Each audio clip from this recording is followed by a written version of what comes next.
खूपच सुंदर महिला विमानात आली आणि आपली सीट शोधायला लागली आणि तिने बघितले तिच्या बाजूला बसलेल्या व्यक्तीचे हात नाहीत.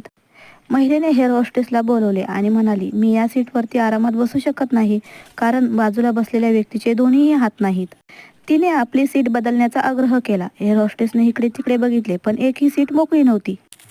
हेअर होस्टेस म्हणाली, या इकॉनॉमी क्लासमध्ये एकही सीट खाली नाही. मी विमानाच्या कॅप्टनशी बोलते, कृपया धीर धरा. एवढे बोलून ती कॅप्टनशी बोलण्यासाठी गेली. हेअर होस्टेस फिरून आली आणि म्हणाली, या विमानात एक सीट खाली आहे, ती फर्स्ट क्लासमध्ये आहे. आम्ही आपल्याला तिथे शिफ्ट करत आहे. महिला खुश झाली. त्याच्या पहिले ती आपली प्रतिक्रिया व्यक्त करती. हेअर होस्टेस बिना हातवाल्या यात्रीजवळ पोचली आणि विनम्रतेने विचारले, सर तुम्ही प्रथम श्रेणीमध्ये जाणार का? कारण आम्हाला वाटतं की तुम्ही असभ्य यात्रेच्या बरोबर यात्रा करू नये. आपल्याला कोणत्याही असुविधा होऊ नये. हे ऐकून सगळे यात्री हसायला लागले आणि टाळ्या वाजवायला लागली आणि महिलेची मान शरमेने खाली झाली.